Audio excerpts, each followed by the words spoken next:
Boa tarde a todos. Vamos nos sentar mais confortavelmente, elevar o nosso nível vibratório, fechar os nossos olhos, para que a gente possa alcançar o mais alto e, nesse momento, aproveitando essa energia positiva que paira sobre o nosso centro espírita, agradecer a Deus por tudo que temos recebido, pela nossa vida, pelas oportunidades imensas que Ele tem nos dado, apesar das nossas imperfeições, das nossas teimosias no dia a dia. Agradecer pela bondade infinita que Ele tem tido conosco. Obrigada, meu Pai, por mais esse dia de trabalho. Que assim seja.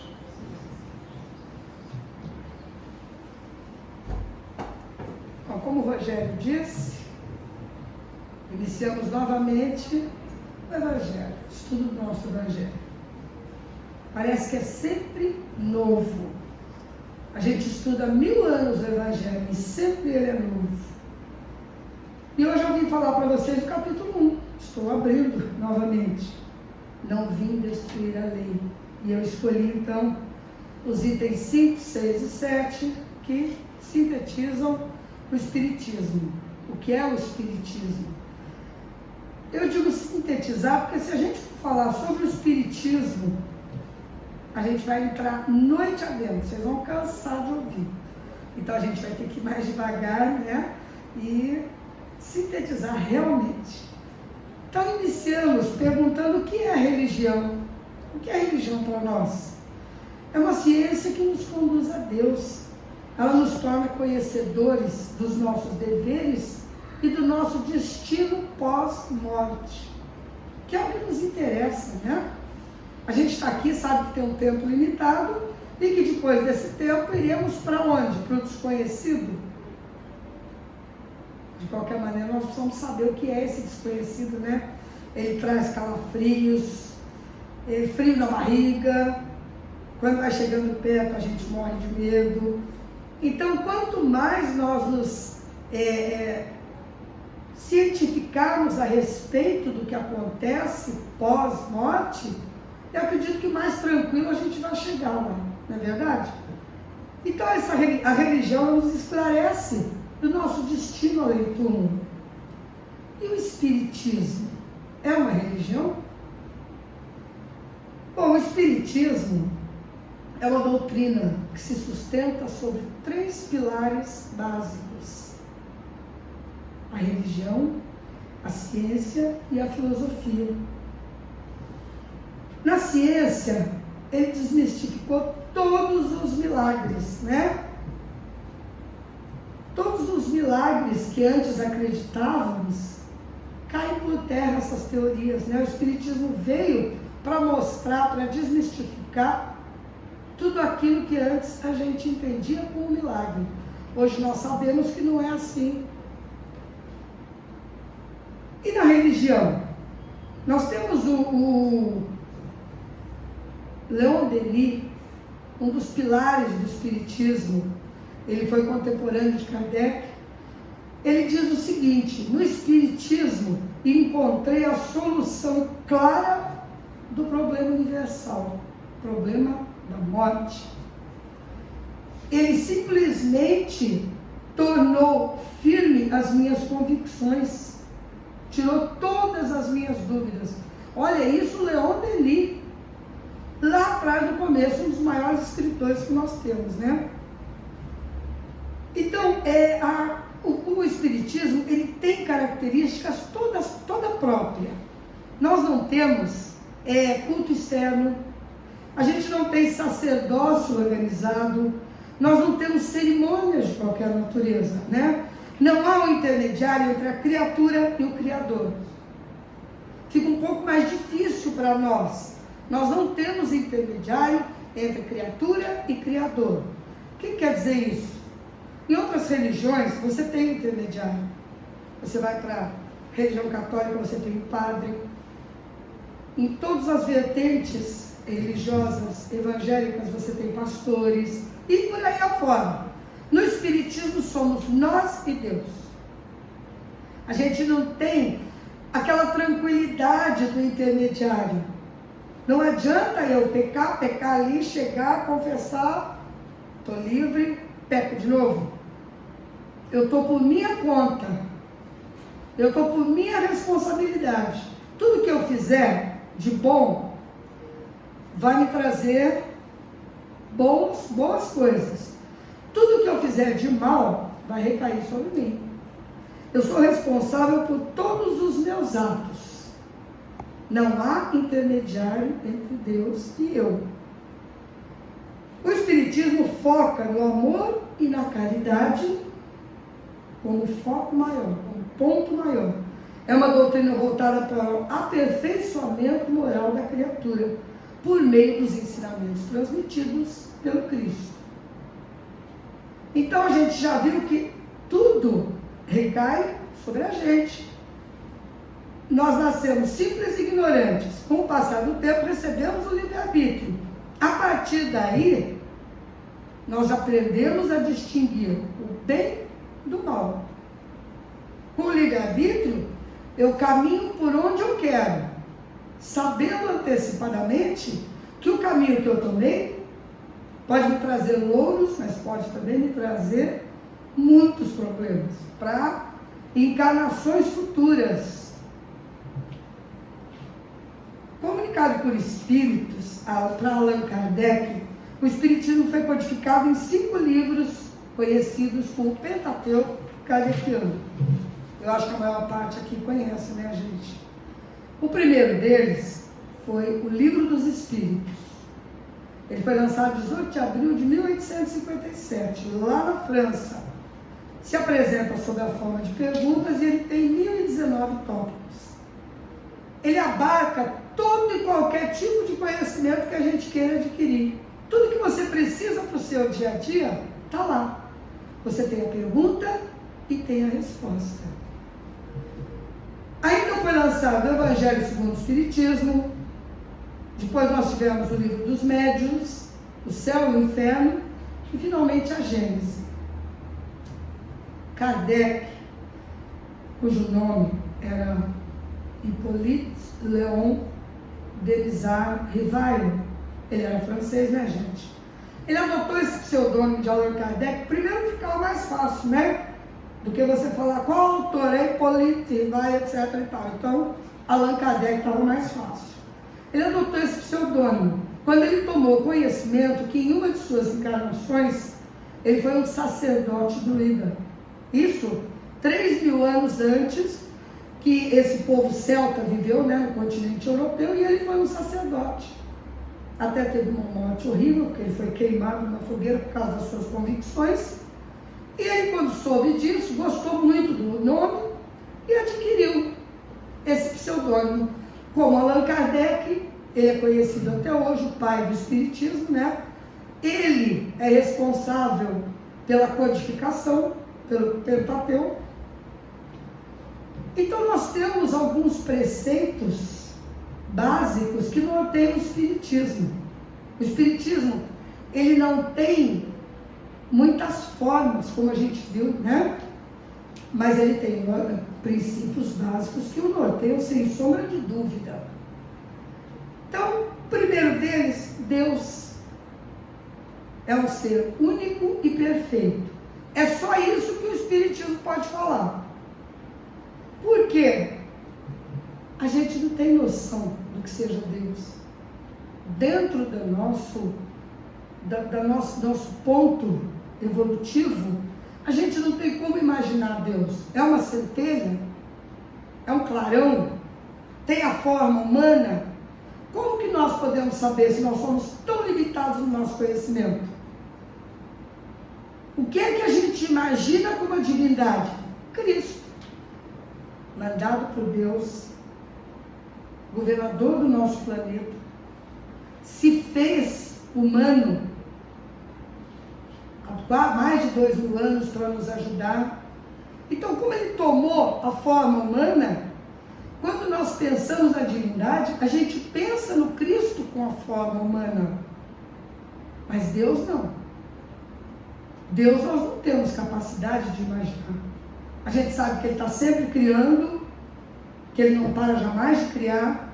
A gente sabe que Ele não foi criado, Ele é incriado, não é assim? É isso que nós sabemos de Deus, mais nada. Então o Espiritismo sintetiza assim: Deus, Ele é único, claro que Ele é único, e Ele é perfeito. Não há mais o que se falar. E o Espírito é um outro preceito básico. É imortal, é indestrutível, existia antes da nossa vida presente e sobreviverá à morte do nosso corpo. Quando encarnados, nós chamamos o espírito de alma. Então o que nós somos? Espíritos eternos. Todos nós. A gente tem esse corpo porque os técnicos da espiritualidade, estudando a forma do planeta, a constituição do nosso planeta, teve que fazer um corpo que se adaptasse a essa atmosfera. Então esse corpo de carne que nós temos tem pulmão. Por quê? Porque nós temos oxigênio, a gente precisa do pulmão. E outras características que estão dentro do nosso corpo, que são necessárias à nossa sobrevivência no planeta. Por quê? Porque nós precisamos estar aqui, nesse mundo, interagindo com outros da mesma espécie e do mesmo ponto de evolução, para que a gente possa se lapidar. Eu só posso me melhorar em contato com pessoas que têm o mesmo defeito que eu, para eu enxergar como no espelho aquilo que eu tenho de ruim e começar a lapidar, começar a tirar, porque essa é a minha obrigação, esse é o meu objetivo. Eu estou aqui para me melhorar. Eu fui criada para a perfeição. Então eu preciso tirar todos os meus defeitos, é a caminhada natural, evolutiva do ser humano. Mas eu preciso desse mundo de relação. Se eu começar a conviver com pessoas, com espíritos superiores a mim, eu não vou corrompê-los, mas certeiramente eu vou me dar muito mal. Porque eu sou uma pessoa que gosta de fofoca, eu sou uma pessoa que adora comprar carro, casa, roupa nova, e olhar no espelho. Estou me vendo a Brooke Shields, não é assim? Nós gostamos disso. Como é que nós podemos, de repente, ser guindados ao mundo em que os problemas materiais são deixados de lado e também as coisas boas que nós usufruímos e amamos não tem o mínimo valor para espíritos superiores? Tem gente que fala assim: é mentira que o Chico Xavier morava numa casinha simples, comia frugalmente e não deu nem bola para os milhares e milhões que ele girou por conta dos quase 500 títulos que ele escreveu, que ele psicografou, né? Mas acontece que a gente pensa diferente. Se um de nós aqui psicografasse 2, 3 livros, já ia pegar os direitos autorais, vamos gastar. Para o Chico, para espíritos superiores, o que nós chamamos de dinheiro não significa nada, gente. Porque o que é da terra, fica na terra. Quem é que quando morre enfia no caixão dinheiro? Quem é que leva algum bem material dessa terra? Ninguém. Nós levamos aquilo que nós adquirimos. A bondade, a alegria, a simplicidade, o amor, tudo isso nós levamos. Isso não cabe no caixão, isso cabe no mundo. Agora, alguém leva um carro zero, pode até enterrar ele lá, mas ele vai apodrecer, né? Como eu costumo dizer, e a Fátima fica de cabelo em pé, o corpo é o primeiro que apodrece. A gente não é enterrado pelado porque fica feio. Não é verdade? Então tudo isso acontece. E outra coisa, a gente nasce nu, não é verdade? Nu e sozinho. E morre. O que Deus quis dizer com isso tudo? Que não adianta acumular, porque a gente não vai levar nada. A gente entrou aqui sem nada e sai daqui sem nada. Estamos aqui para adquirir bens morais e só. Então o nosso espírito é universal. O nosso corpo só serve enquanto nós estamos aqui. É errado a gente gostar de roupa, de sapato, de casa? Claro que não. Errado é você roubar para ter tudo isso. Trabalhar honestamente, você tem todo o direito. Deus nunca disse que a gente devia ficar na miséria enquanto está aqui. Porque nós temos o ciclo evolutivo aqui ainda muito pequeno. Nós precisamos dos bens materiais para a gente conseguir sobreviver.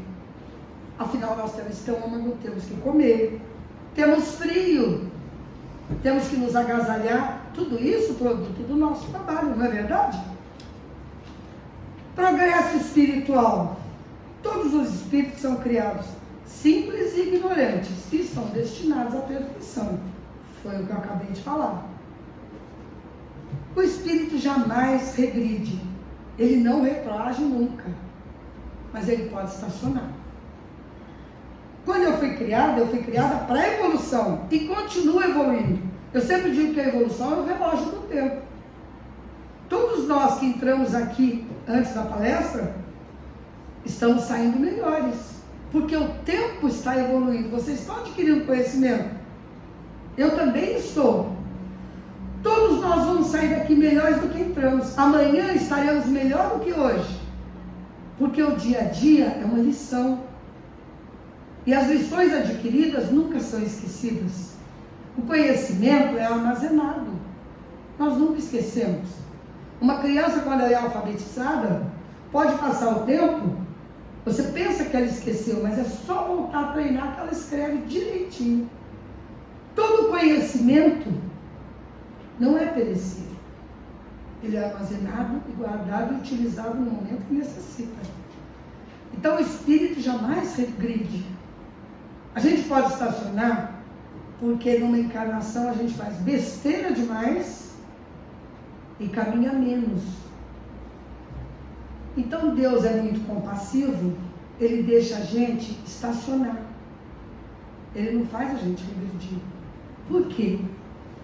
Porque o nosso conhecimento adquirido nos impede de regredir.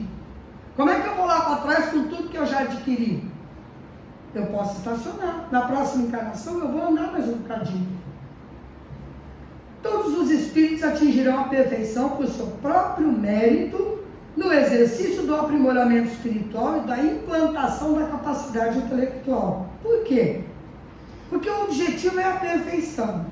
E a perfeição, ela só pode ser alcançada pelo aprimoramento moral e intelectual. Eu não posso ser só moralmente perfeita, se intelectualmente eu não tenho nada. Eu tenho que ter todo o conhecimento do mundo. E eu tenho que ter o moral elevado que eu necessito para ser um espírito puro. Então, capacidade moral e intelectual tem que andar juntas. Quando a gente lê a doutrina espírita, existem alguns espíritos que mostram para a gente cidades espirituais voltadas para o mal, dirigidas por espíritos de uma capacidade intelectual ímpar, mas que infelizmente não desenvolveram a capacidade moral. Então conseguem administrar uma cidade voltada para o mal, porque tem a capacidade intelectual, mas infelizmente a capacidade moral não os torna aptos ainda a ser voltado para o bem. Reencarnação. O espírito imortal retorna ao mundo físico, seja na Terra ou em outro órgão, claro, quantas vezes forem necessárias para que, experimentando diversas situações, possa ganhar sabedoria. Então, na reencarnação, a gente vem quantas vezes forem necessárias. Ora como homem, ora como mulher. Por que será? Porque nós necessitamos. O homem tem limitações que a mulher não tem. A mulher tem limitações que o homem não tem. Eu tenho que pensar e sentir como mulher, eu tenho que pensar e sentir como homem. Tudo isso junto, esses dois conhecimentos juntos, é que vão me fazer caminhar para a evolução. Como é que eu posso ser um espírito puro se eu nunca tive a sensação da maternidade? Eu preciso do sentimento de mãe, que o homem não tem. Por outro lado, eu preciso ter a sensação de ser pai. Por isso é que a gente, embora o espírito não tenha sexo, a gente precisa do corpo físico. Ora como homem, ora como mulher. Para que a gente, vivendo diversas experiências, possa tirar proveito de todas elas e fazer tudo isso se transformar naquilo que a gente precisa para a nossa caminhada evolutiva. Porque no final das contas, o que mais interessa é isso, é o nosso objetivo. Eu tenho que alcançá-lo a qualquer custo. Comunicação com os espíritos. O espiritismo compreende como natural esse intercâmbio entre o mundo físico e espiritual. São duas esferas que, quando a gente estuda, sabe que elas se justapõem. Elas estão no mesmo nível, inseridas uma na outra, né? São esferas, são experiências diversas que teremos dentro desse mundo. E a mediunidade, que é essa comunicação que a gente faz mais habitualmente com esses espíritos que já não usam mais o corpo físico, essa comunicação é a mais usual. Isso não quer dizer que a gente não tenha comunicação com os espíritos sem ser pela mediunidade. Às vezes você tem aquela famosa expressão francesa, o déjà vu, né? Às vezes você está em casa, vê um vulto aqui, às vezes você passa na rua, vê uma pessoa que você pensa que é uma pessoa e não é. Então, a gente tem muitas experiências nesse sentido. À noite, quando a gente se liberta desse corpo, a gente faz as nossas comunicações com entes queridos, com inimigos, seja com quem for. Então, o espiritismo compreende perfeitamente como natural essa comunicação entre esses dois mundos, que via de regra se faz pela mediunidade, mas que também pode ser feita de maneira natural durante o nosso dia a dia. Jesus Cristo, como o Espiritismo diz que Deus é único e perfeito, não fala mais nisso, Jesus, ele diz que constitui o tipo da perfeição moral a que a humanidade pode aspirar na Terra. Isso quer dizer, em outras palavras, que Cristo é o nosso modelo de perfeição, aquele que a gente tem que seguir. Deus o enviou como o mais perfeito modelo, e a doutrina que ele ensinou é a expressão mais pura da lei de Deus. Temos também a reforma íntima. Por compreender sua imperfeição, nós espíritas, por compreendermos as nossas imperfeições, nós tomamos a responsabilidade de nos aprimorarmos espiritualmente, moralmente.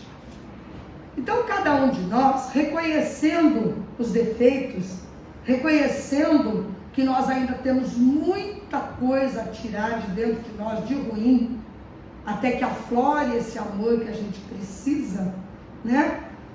A gente então chama esse processo de reforma íntima. E o que é a reforma íntima? É todos os dias eu tentar me melhorar.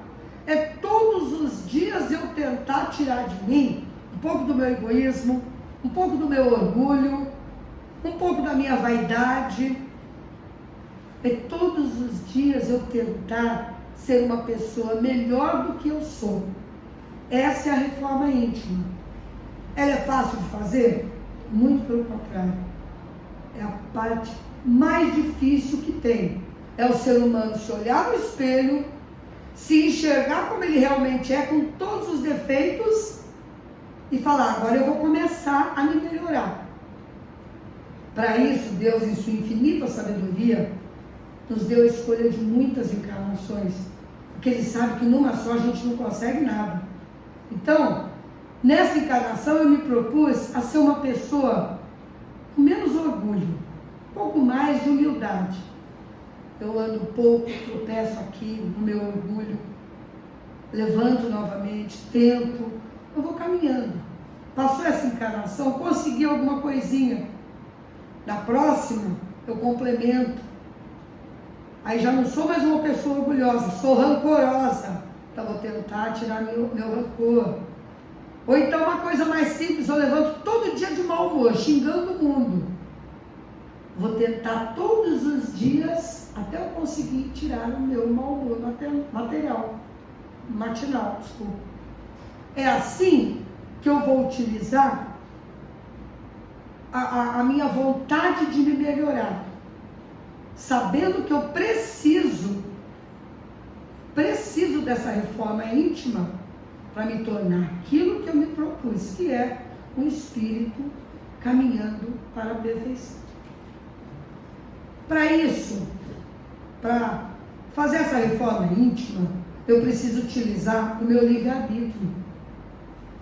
Porque o espírito é senhor do seu destino, tem autonomia para fazer o que bem entende. Escolhe os caminhos, eu escolho os caminhos que eu quero seguir. Naturalmente eu posso escolher os louros ou os escolhos daquilo que eu semeei. Então o livre-arbítrio eu tenho conhecimento que esse caminho me leva para o buraco. E esse caminho me leva muito bem. Se eu escolho o caminho do mal, eu estou feliz com ele. Eu vou seguir.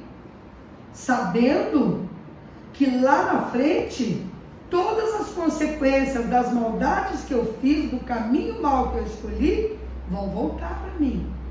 Eu vou ter que limpar esse caminho que eu sujei. Pelo livre-arbítrio eu posso escolher o caminho também, um pouco até mais dificultoso, mas o caminho do bem. Que lá no final, eu também vou ter os meus méritos. Não é verdade? O livre-arbítrio é para isso. A lei de causa e efeito. Tem o livre-arbítrio, nós agimos como nós desejamos. Mas a justiça das leis divinas é inexorável. Se você causa sofrimento, você recebe sofrimento. Se você causa aventura, você recebe de volta a aventura. É a lei da causa e do efeito. Como último preceito, nós temos: fora da caridade não há salvação. Em outras palavras, a prática do bem, a prática da caridade em todas as suas nuances, seja no conselho, no ouvir, no doar, é essencial para a conquista da evolução espiritual. Não aquela caridade que a gente está acostumado. Pego as roupas velhas do guarda-roupa e dou. A caridade do ouvir, a caridade da palavra na hora certa, a caridade do conselho, né? A caridade do se doar, do doar. Essa é a verdadeira caridade. É isso que nós temos que aprimorar em nós. Deixar fluir tudo de bom que nós temos. Aprender que a caridade, fora dela não tem como nós nos melhorarmos. Ajudarmos o próximo. Porque quando a gente se melhora, a gente ajuda todo mundo que está em volta. Quando nós acendemos uma luz, nós iluminamos todos à nossa volta. Muito obrigada.